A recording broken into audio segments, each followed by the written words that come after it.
Well, I'm going to be brief today and pass the microphone over to Alan because he can introduce himself as the new president and Oh, then I have to do announcements. and announcements and all kinds of stuff. So here's Alan. Thank you.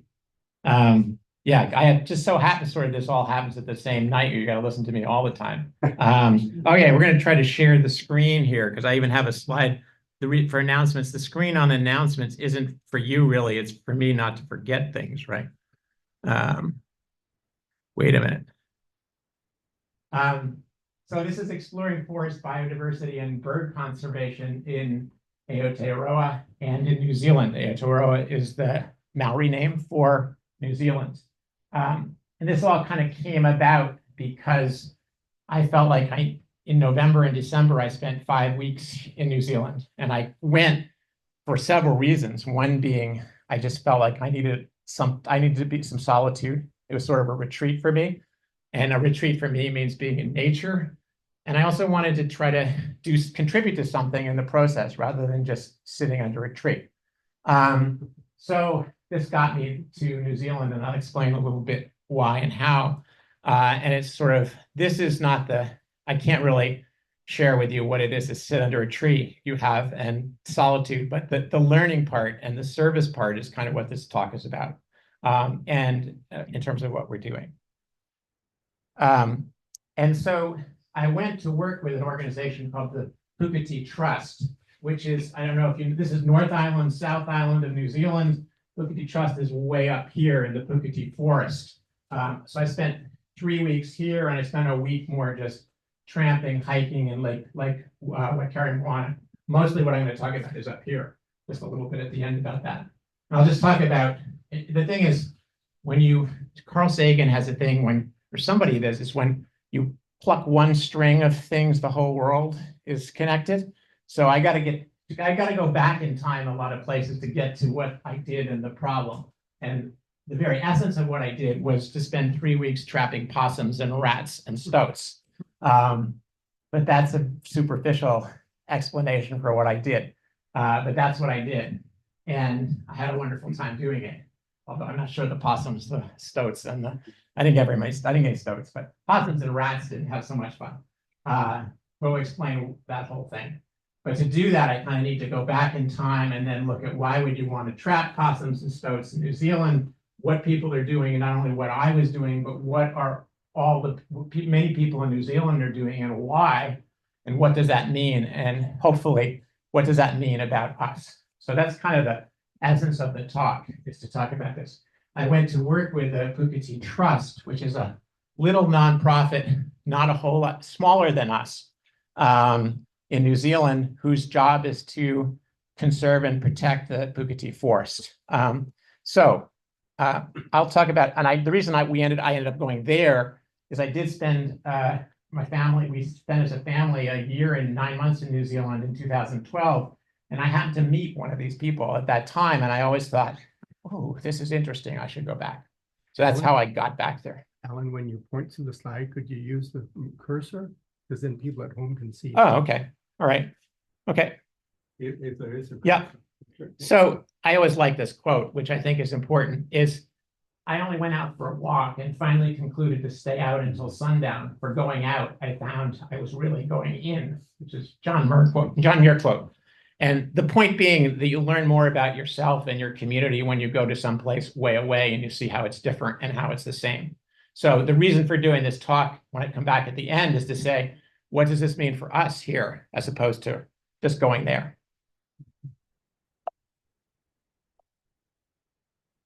So let's start with us. And you may be familiar, this is David Steele. Is David here? Yeah. Oh, yes, okay. It's David, and who's this David? I forget. Don't worry. David spent a lot of time this summer with a bunch of other people pulling invasive species out of Reservoir Park, and I'm supposed to use the thing. And his favorites are buckthorn and Norway maple and multiflora rose. It's a huge issue, and we've done a lot of thinking, and there's an enormous amount of work, and there's lots of ways to think about it. And we thought about some of those things in the fall issue of Beyond the Tides. So we're struggling with this issue here, and we're struggling with HWA, et cetera. Well, they're struggling with those things too, but they're more struggling with these creatures. On the top left is a possum eating a bird's egg, a rat eating a bird's egg, and some kind of weasel. There's ferrets and stoats. I think that's a stoat. That's a stoat eating a little baby bird. And that's an enormous problem in New Zealand. And it's a problem like our invasive plants, only they're invasive mammals. So why they're invasive mammals and why you would want to trap them is kind of part of the story. And I'm not a geologist, and there's a geologist or two in this room. So I beg that if I'm just an amateur, but this is a little bit I know about geology.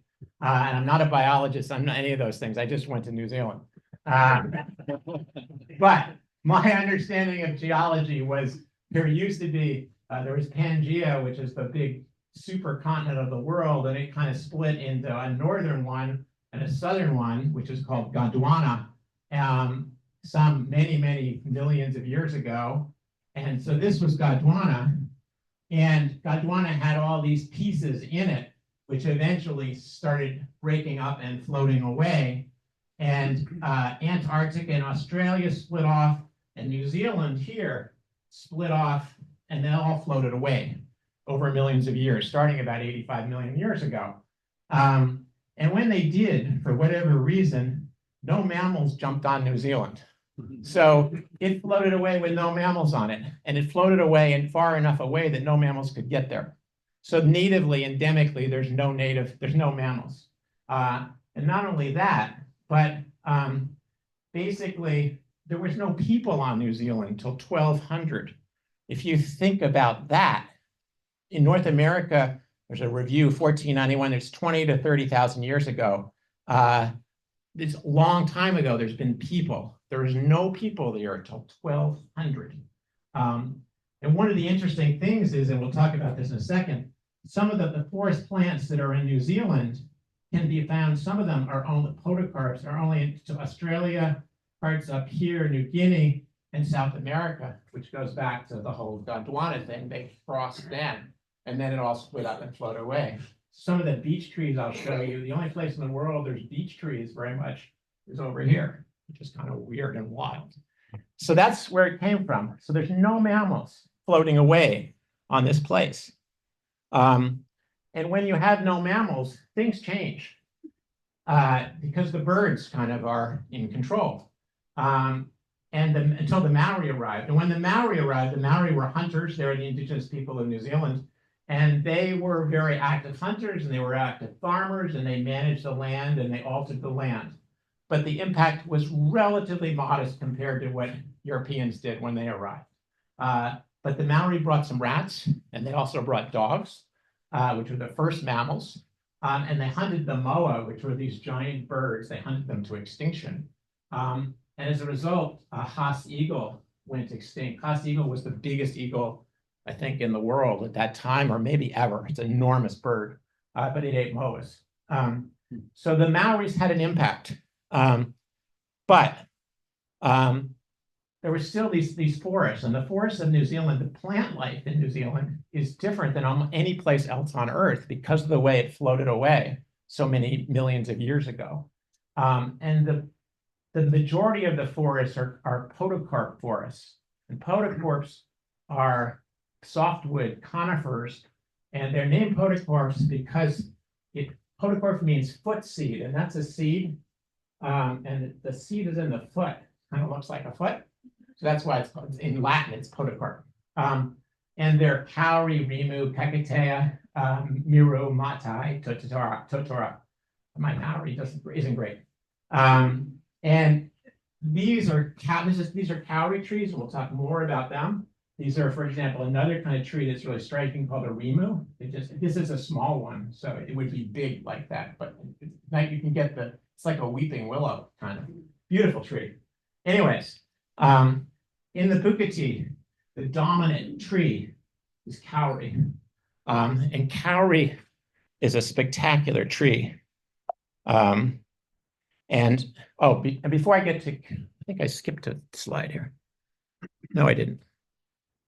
I I went to the Puketi and I also went to Lake Waikaremoana, and you saw the kauri back there in Waikaremoana, particularly at the higher altitudes and in many places in New Zealand. Beech, which is a hardwood species, the dominant forest species that creates dominant beech forests, which are incredibly beautiful too. So basically, kauri was what people were after. And when the British arrived, they cut stuff and they cleared stuff to farm and to survive, much more than the Maori had before that. And they particularly were after kauri. Kauri is an interesting tree because it has 3 stages. Sorry, I'll use this thing. It has 3 stages: little, medium, and big. And when it's little, you'll notice that there's all these little branches all over the place. When it gets bigger, very quickly, it spurts growth and it loses those branches very early in its development. And ultimately, as an old tree, it has this huge top and nothing on the trunk. There to our right is one of them that's huge. And this makes for an interesting and incredible tree. The bottom left picture is a real young kauri. And kauri, what made this special in the way that it does it, also makes it valuable. Because right here, you can see that piece of wood. And you see from the back of the dog all the way over here, you'd say that's about 8 feet. Is that fair? That is one piece of wood. And that piece of wood, if you notice, has no knots in it. Okay? So that's an 8-foot piece of wood. I think kauris can live to 2,000 or 3,000 years. So when the British arrived, there were these enormous trees going back here.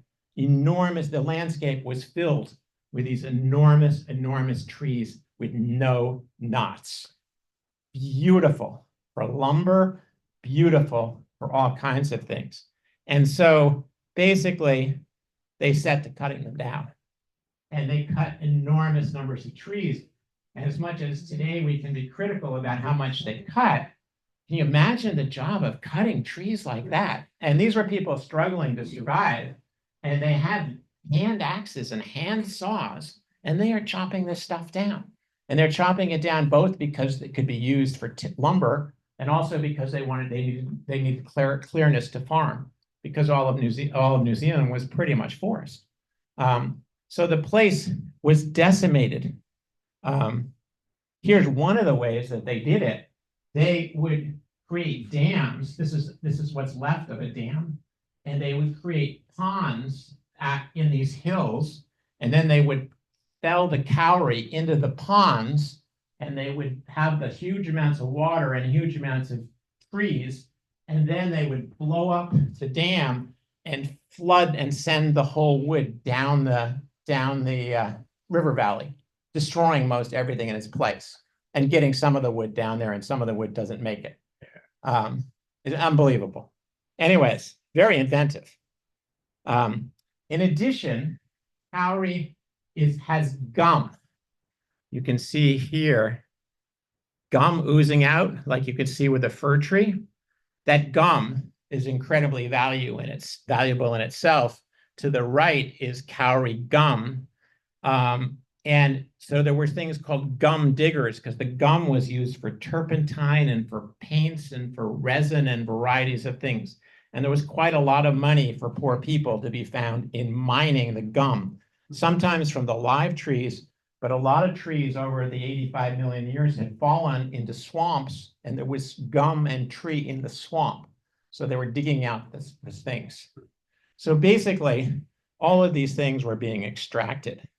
And there's 1000 AD on the left, all the way to 2001, you can see the forest degradation, the loss of forest.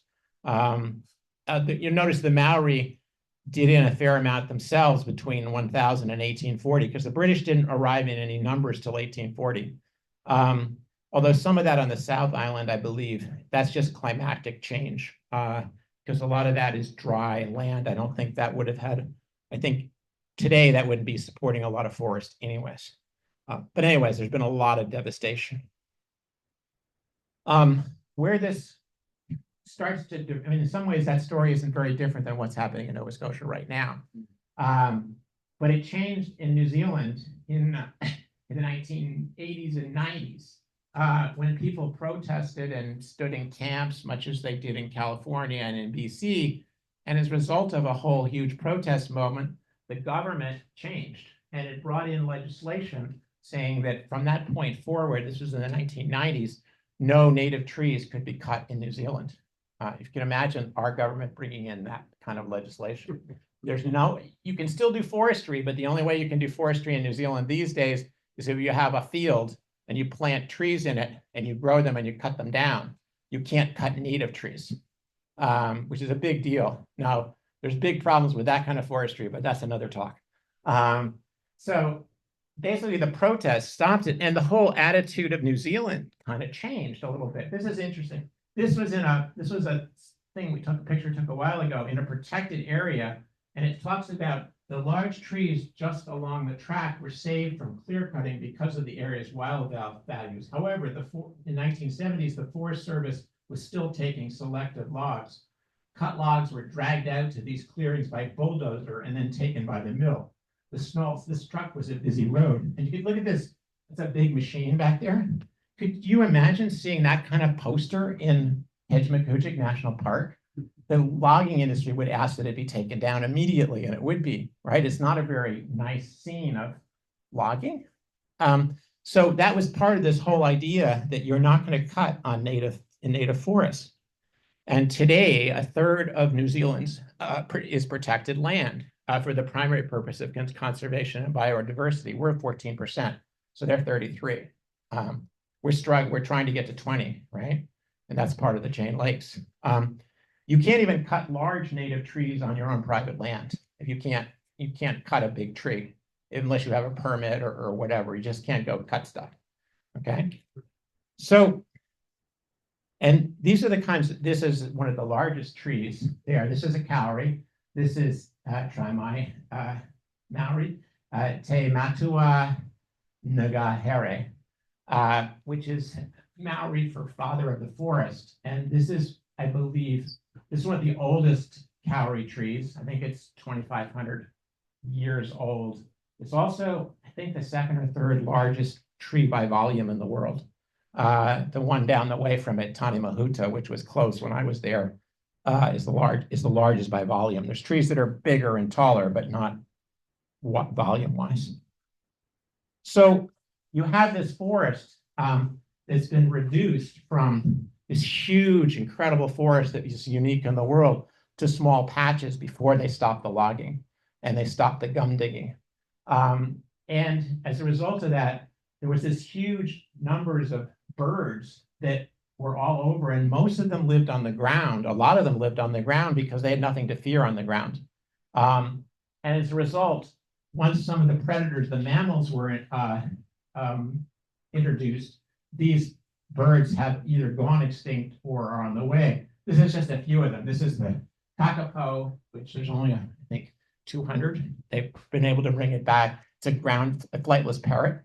The takahe, which I have seen, they thought was they thought it was extinct in the 1940s, and they found some, and they've been able to bring them back a bit. And these are the wekas, which are not as endangered, but they're crazy birds. They love people, and they come and they steal your supper and do all kinds of things. Even you've got an endangered species trying to steal your supper. It's tricky. So you had all these birds, and I just picked those three. There's lots more, and I'll show you a few more in a minute. But increasingly the mammals grew and grew. The rats came with the Maori. Then a different, I'm forgetting the Pacific. One kind of rat came with the Maori, and another kind came with the British. Possums were introduced for their fur in 1837, right at the beginning. And then stoats were introduced to hunt the rabbits, which had already been introduced in the 1830s because they wanted to hunt them. And there were feral cats that were introduced to hunt the rats. The pigs and goats went wild, and they're running around. And as a result of this, like there's 55 bird species that have gone extinct, and 80% of the remaining are threatened, and 90% of the reptiles. And there's estimated, I don't know how they figure this out, but something like 25 million chicks and eggs are eaten every year by these mammals. So this is a big problem. And those are some of your villains. They're cute. Possums are public enemy #1 on the list. In the 1980s, at their peak, there was estimated to be 50 to 70 million possums in New Zealand. There may be 30 to 40 million at present. They're all over the place. It's like down, I imagine, I'm not sure what, if you live downtown in Wolfville, there's a lot of rats running around at night. There's more possums than that. When we were up in the national park where there are not supposed to be a lot of possums, they were running around the tent at night shrieking. So there's a ton. There's estimated, who knows, they eat 21,000 tons of vegetation a night. That's 10,000 of my small cars every night. And their eating habits are particularly destructive because they have strong preferences in their diet. So if their favorite tree is a rata, they go into a forest and they eat all the rata till they're gone, and then they go to their next favorite thing and they eat all that till they're gone. So then in the process, they very much, and some things they don't like. So there was a study in near Wellington over 25 years that they eliminated the number of trees by half because they like to eat the leaves, and they only like certain leaves. And so they ate them all to decimation, and then some of them survived. But that changes biodiversity. And when that changes biodiversity, that changes all the things that support the biodiversity. So they're very disruptive. Of course, not only do they're omnivores, they're not unlike raccoons. They'll eat anything, and they like birds' eggs too. So in addition to eating the forest, they will eat the birds' eggs. So that's why they're public enemy #1. They do both things. Whereas stoats just eat birds. They don't eat leaves. So you can understand why they had this issue at this point. And it peaked in the 80s. And since then, they've slowly begun to try to deal with it. The Puketi Trust was started in 2003. And its purpose is to restore the Puketi Forest to a complete, healthy, living forest essential to the spiritual, cultural, historical, economic, and social well-being of local communities, and to maintain it into perpetuity for future generations. I think it's a pretty cool statement of what they're trying to do, and pretty clear. But meanwhile, remember, they've got huge numbers of mammals eating the forest and destroying the birds. So I started in 2003. These are some of the people. This is, sorry, on the icon. This is Ian Wilson, who I met in 2012, but I also spent the afternoon with just when I was there. Ian was kind of the spiritual father of this organization. He's a dairy farmer. There's lots of dairy farmers in New Zealand. And he bought a piece of land on the edge. The field was on the edge of the forest, and he was about to cut down a piece of the forest so he could make his land bigger. And some botanists came along and said, that's not a good idea. There's pretty cool things in this land. And as a result of that and a bunch of other things, he became a real advocate for the birds and for conservation, and finally decided something had to be done because of the decimation. And so he was one of the key people that started the trust. It's kind of interesting story for us all. I went to see him we saw him last time. He took us for a walk up in the forest and showed us all kinds of cool things. And since then, he's had a very serious heart condition, and the doctor doesn't allow him in the forest. And so he's created an aviary at his house with all kinds of birds. And so he took me on a tour of his birds, which are unbelievable. And he looked at me with a smile and he said, well, I can't go to the birds, so I brought the birds to me, which is cool. So this is where we're talking about. You can notice from the Google map aerial that this is a really unique, this is the northern part of New Zealand. The very bottom of the screen is where Auckland would be, or even just off it to the bottom. So you can see how it's an oasis in the middle of everything that was cut. I mean, traditionally that would have all been forested land, back 1,000 years ago, not now. 3 of the birds in this place that they've introduced or particularly focused on as to why they do what they do is the top left is the kokako, which is a really interesting kind of little bird, fairly big bird. It doesn't fly, but it will crawl up, it can climb trees. So it climbs trees and it gets up and then it glides. So it moves around by going up a tree and gliding. You could probably see why it wasn't the fittest, survival of the fittest. Probably it wasn't in the highest category, but it has survived. And so the kokako in the 1980s, some of the people who remember Ian and other people said there were several hundred in the Puketi. And they were eliminated, extinct in that area, or extirpated, however you say it, extirpated. So one of the plans was to bring them back. The other one to the right is the North Island robin, which was this little bird, which was extirpated in the Puketi. Sorry. And the bottom left, you might be familiar with, is the kiwi, which is a ground bird who is a nocturnal and eats insects. And there were still a few of them left when they started, but not very many. So these were three particular targets of what they were trying to do. So what they do, and what I did as partly as a volunteer, and I did this with other volunteers. The white line is the area of the forest, the reserve, which is owned by the government. It's a national, it's Crown land. But the government has made a deal with the trust that the trust will work to protect it in cooperation with the Department of Conservation, which is that's what they call the government department there. All those red and green things are trap lines. And if you look to the left, you probably can't read it, but this is on an app called Trap NZ, which is what I use for the trapping, where they collect data on what they do.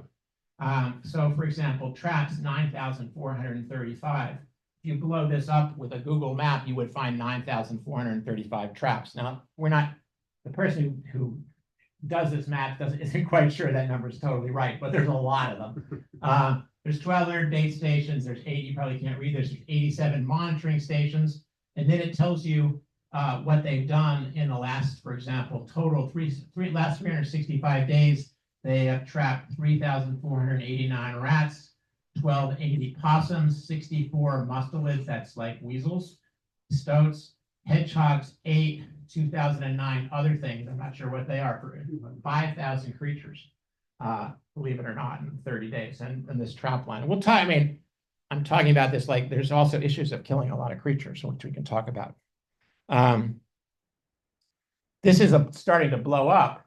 So that's each trap line, and that's each trap. And one of the lines that I spent most of my time on is this external line is done by Jill Mortensen, who I'll introduce you to in a minute, who's a farmer that lives there. But this one is in a river valley, the second one in, which is called T7, where I did a lot of trapping. And then you go in and there's many more traps, and you can blow that up and you'll get more and more traps. And every time you do a trap, you've got to put in an app. Did you catch anything, and what's there? That's how they collect all this data. And this is not easy territory to move through. The reason that this land is left in forest is because it was too difficult to farm, and in many cases it was too difficult to get in here to cut.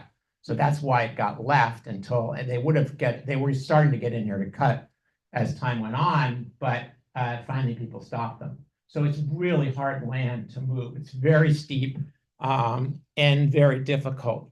And that's getting to trap line 7, T7. That's how you got out of T7. In other words, to get in and to get out, you needed a rope. I mean, you weren't down a rope, like literally, but you needed a rope or you couldn't get up that slope on your own. I mean, this is pretty steep terrain, which is where I was. And I did multiple trap lines. And the way they do this is they have volunteers on about 5 trap lines that are the easy ones, quote unquote. And then the difficult ones, or most of them, are done by commercial trappers who they pay by the trap to go in there. The difference being these trap lines may be steep, but they're right by the field. So you can go and come. The interior traps, it takes three hours of hiking to get into them. Then you got to do the traps, and then you got to get out again. You could hardly do it in a day, or at least I couldn't, etc. And the volunteer, I was pretty much, I'm in reasonable good shape, but not compared to the other volunteers who I was with. I had to try to keep up with them. So basically each volunteer, other volunteers would show me the trap line, and then I would do it myself. And what I did for them in some sense is to cover them, particularly over the holidays. They didn't have to trap because I had done their trap lines for them, which is great. This is kind of what the forest looked like where I was moving through. Beautiful forest. As you can see, it's pretty rough. There's markers, there's trail markers, but there's not much of a trail. The birds that because we all like birds, the birds that I would see the most, I didn't see any kokako or North Island robins. There are not very many of them. But to the top left is a fantail, which is a really interesting insectivore with this big tail. You can't really see the tail right there. But it tends to hang out with you as you go because you stir up insects and then it eats them. So it kind of comes along with you when you walk in the forest. You'll frequently see it buzzing around you, looking for food. They're really cute. The other bird that spends time with you in the forest is the tui, which if any of you have been to New Zealand, you would know. It's kind of one of the iconic birds. It has this crazy way of calling. It sounds like some people call it like a rusty gate closing. It doesn't get the beautiful singer contest award, but it's a cool bird. And so it would tend to spend time with me as I walked along. Because I was going slow and I was perfectly quiet. I was alone. So it would come with me and it sort of was like a friend. The third one that I saw a number of, you don't see them as much as you see them fly away, are kerurus, which are wood pigeons.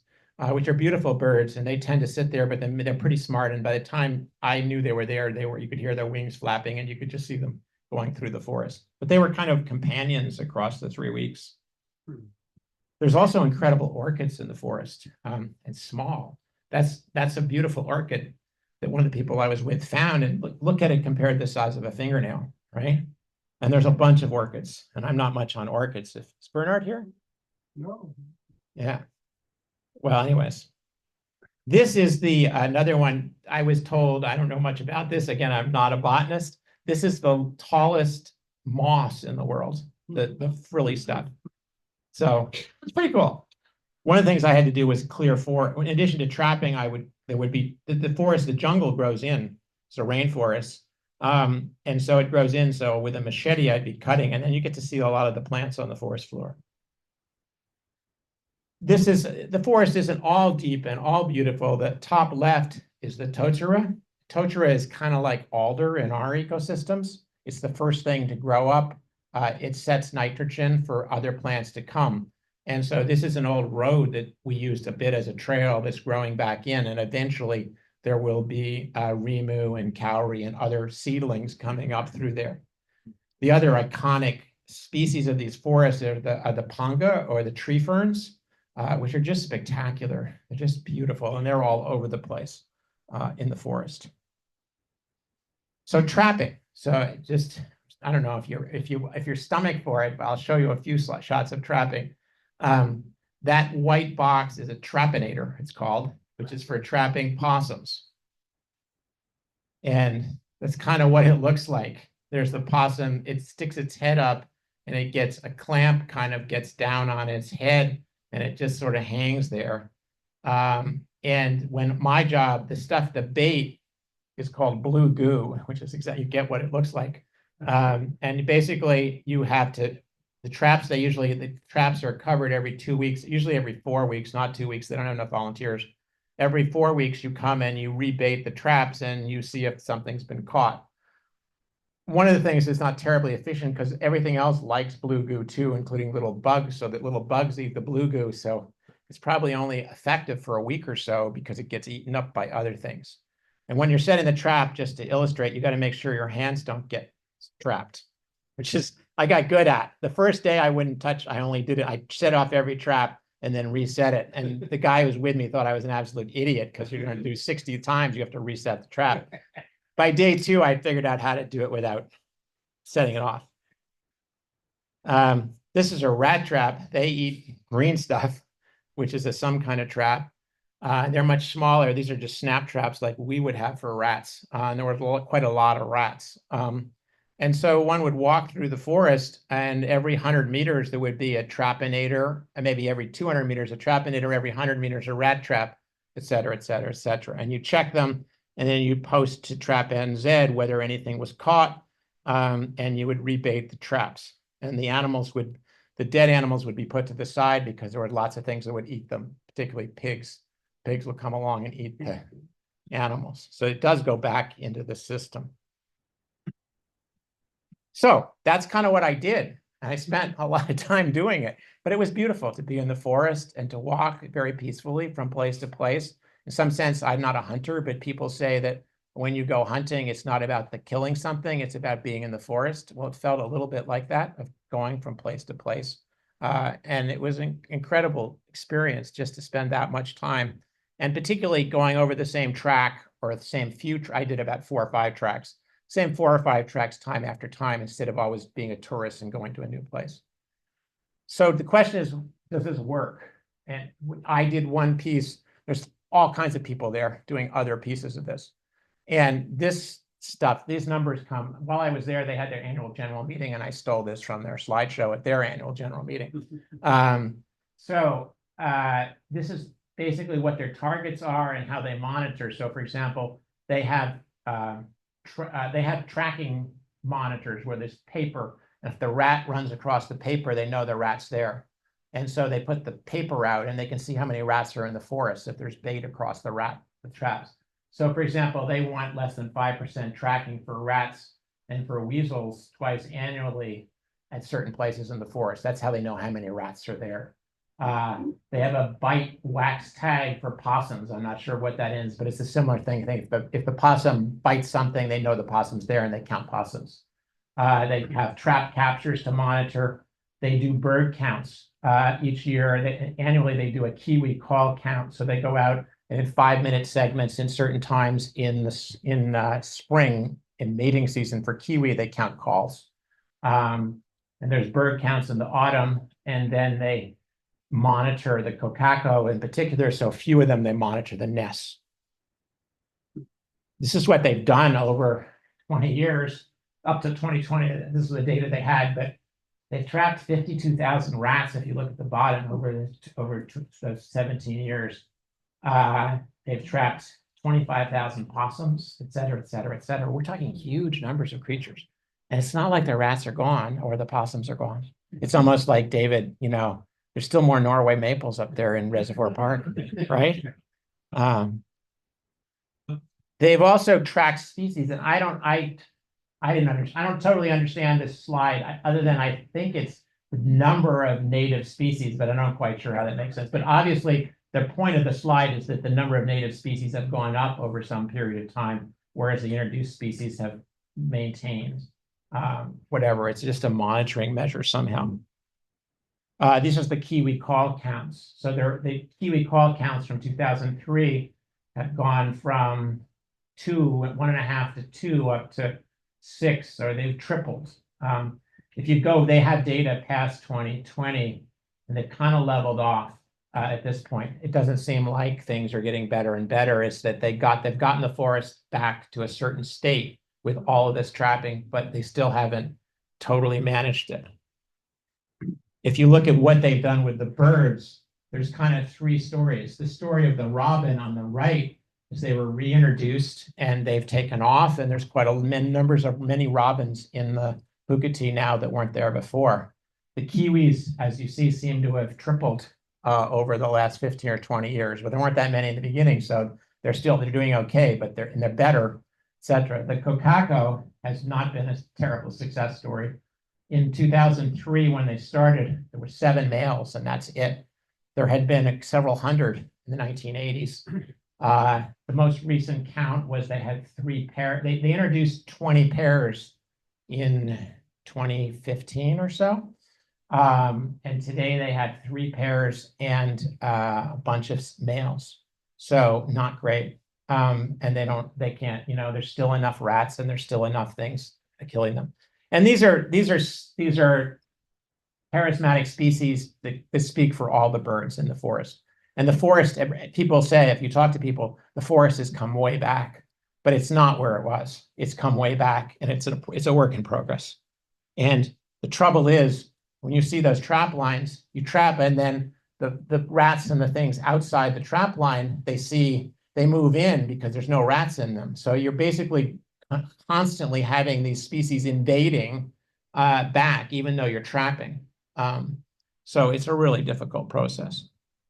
I think it's important to highlight some of the people.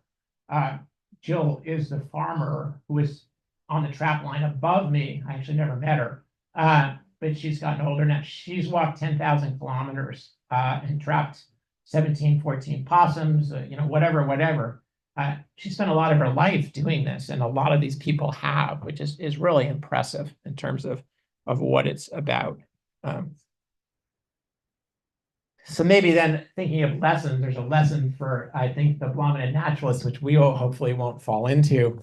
The Puketi Trust had been doing very well. And then about 4 or 5 years ago, this wonderful government of New Zealand, which was led by Janice Arden, said, oh my God, we want to support the help of the forests, and we want to do more, and we want to give you money. And unfortunately, they took it.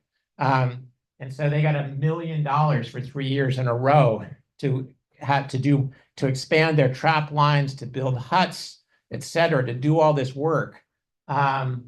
Unfortunately, it was called Jobs for Nature. But unfortunately, then they had to hire certain kinds of people, people that were unemployed, who weren't particularly skilled, like commercial trappers, to do this work. There was problems finding managers, et cetera, et cetera. The volunteers, suddenly they went from having 1 employee, which kind of we might have, to 14. Doug, you'd love that.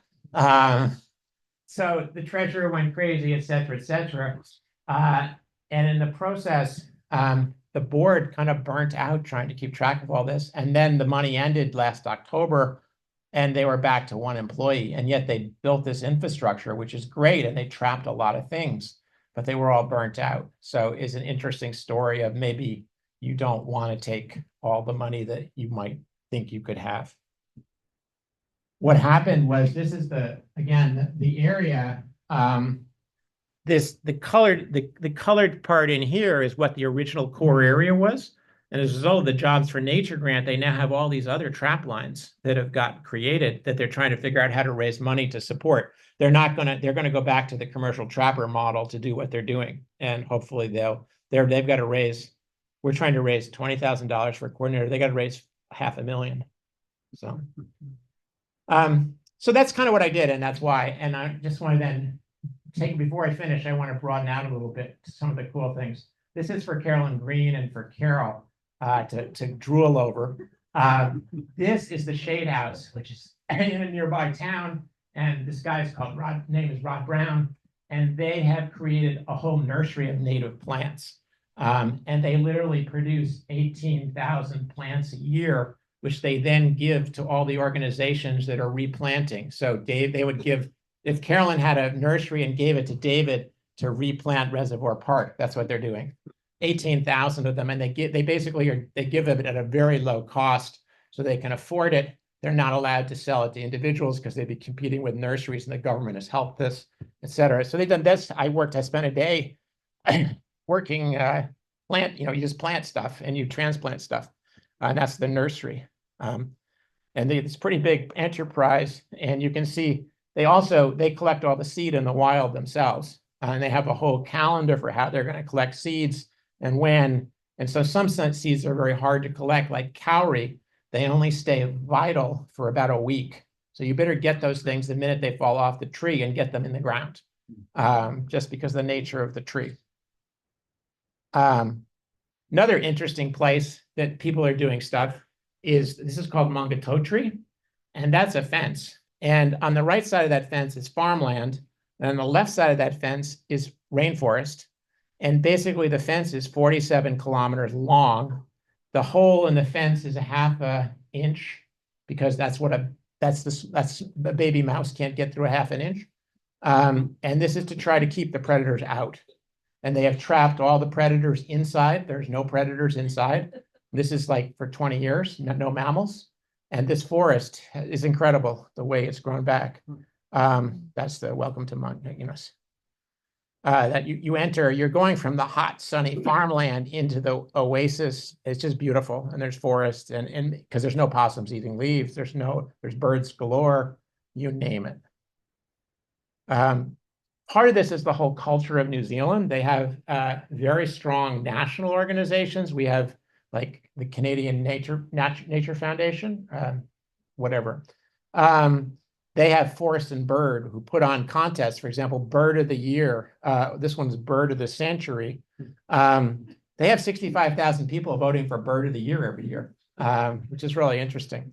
It's a story, but John Oliver was trying to prove that Trump could have rigged an election. So he said, I'm going to rig this one. And he got everyone all over the world to call in and vote for a given bird. And instead of getting 65,000 votes this year, they got 200 and that bird won. And he proved his point.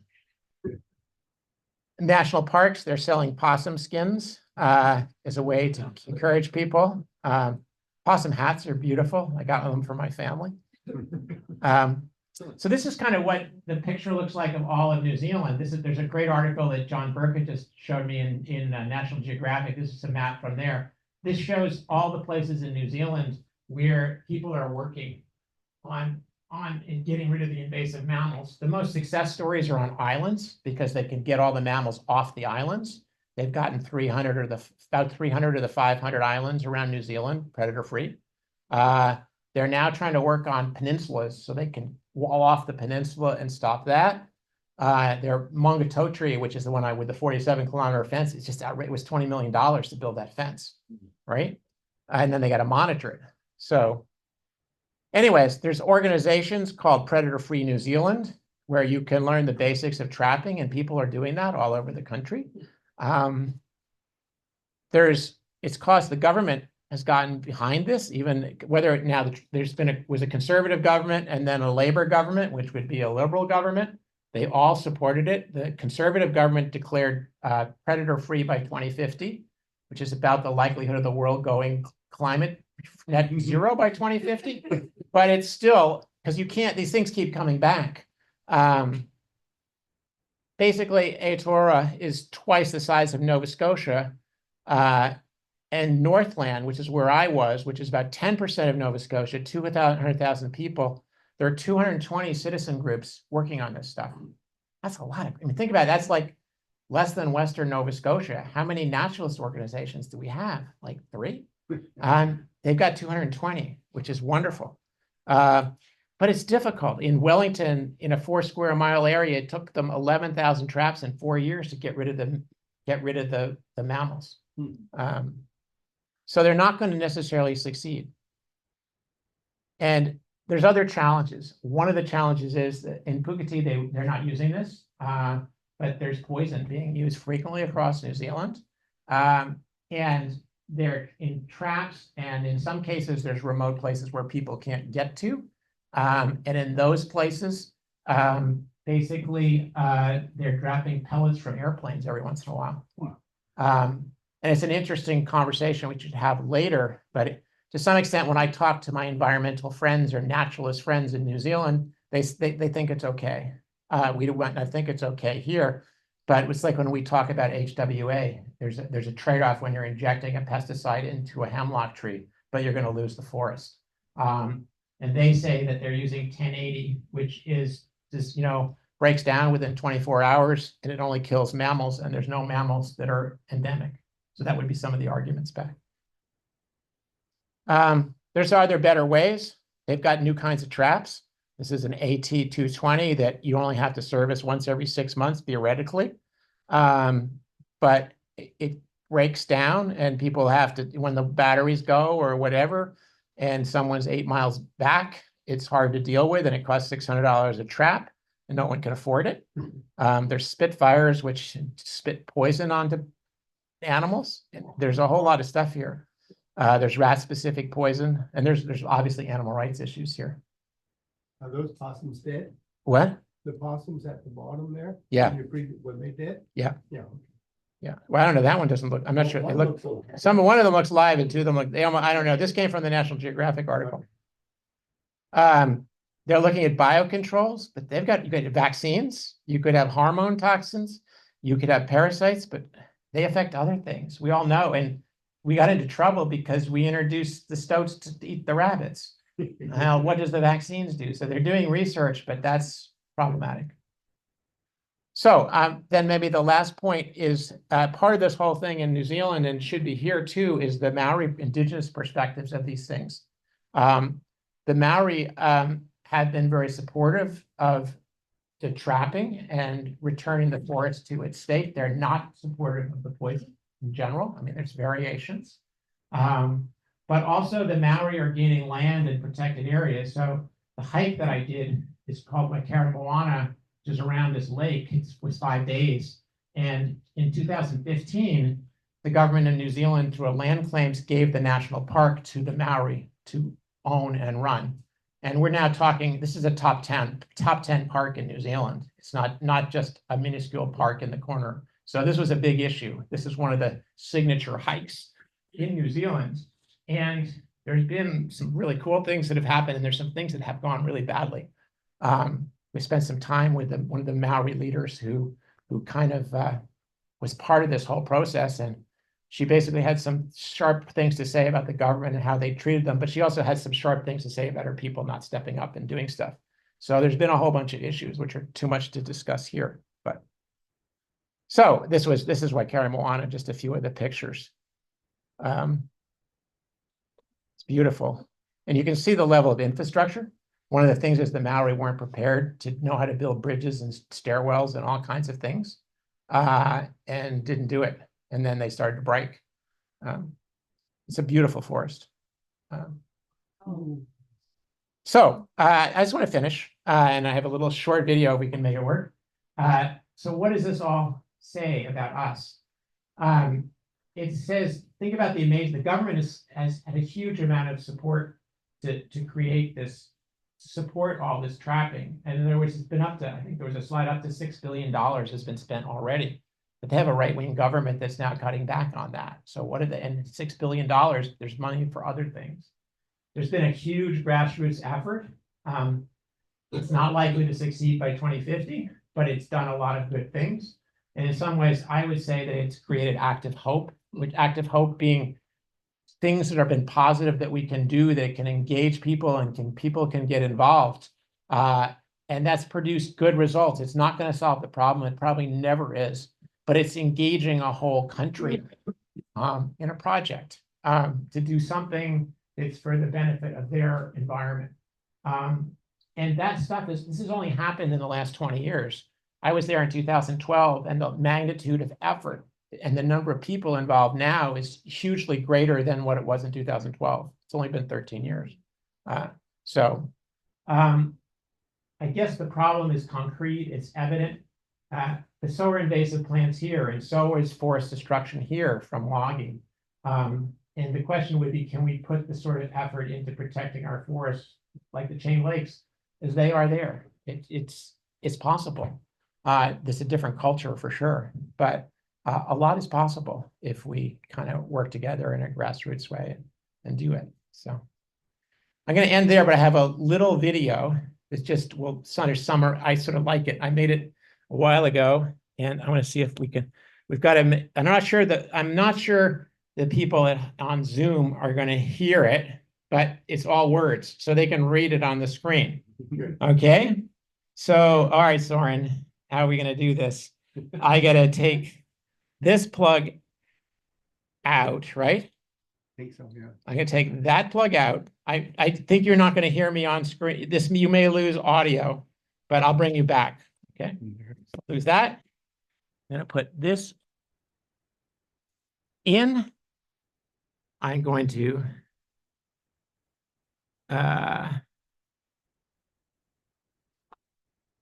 end that. And I'm going to go back here. Uh-oh. Did I just end my? No, I didn't. I'm just going to stop the sharing. No, you're still on the screen. And I'm still there. Yeah.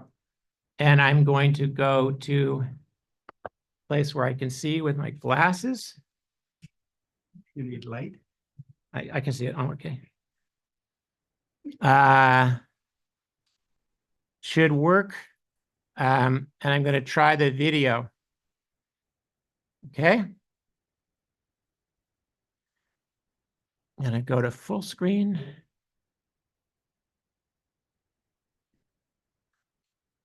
This is just what this is. There's a few scenes of where I was at Lake Waikare Moana, and it's then going to lead into a poem, which was from a national refuge, a national site. It was a poem about the history and the evolution of New Zealand. So I put it to words. And Alan, it's not showing for people online. Did you share the video or did you just put the? Okay. I think we need to share it. So share screen. And then choose the video. Yeah, now it's there. Okay. Perfect.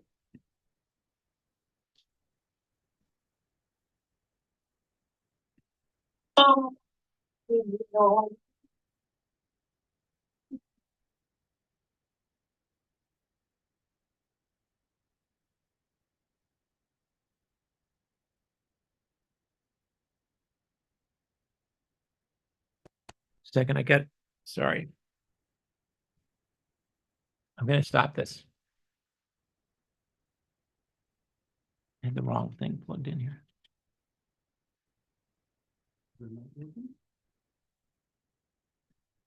Okay.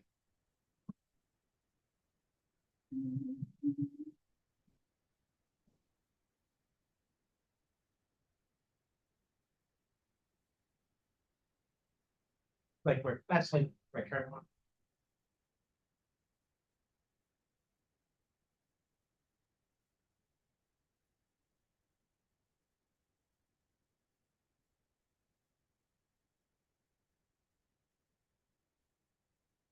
What they do to a tree too. That's a decimated forest.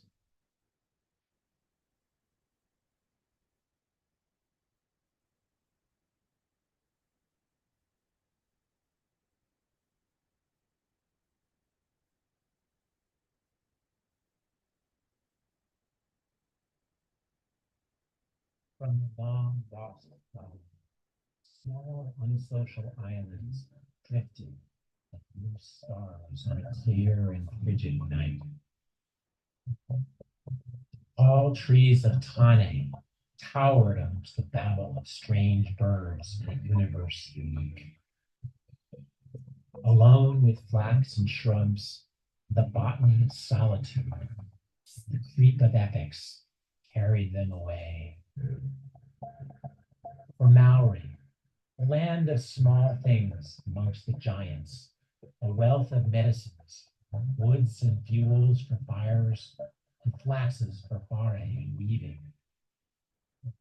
Feathers from birds for adorning, taming of the hearts of palms and tonga, gardens for planting and harvest. In the white wings of sailboats, whalers and sealers, and sailors and saviors, with farming, with God, with guns and liquor and lawyers, migrants and merchants with money raking the land. Silhouettes of saw blades, adze heads and axes, the curved turn horned beasts. The glow of burning issues smoldering still amidst regenerating force.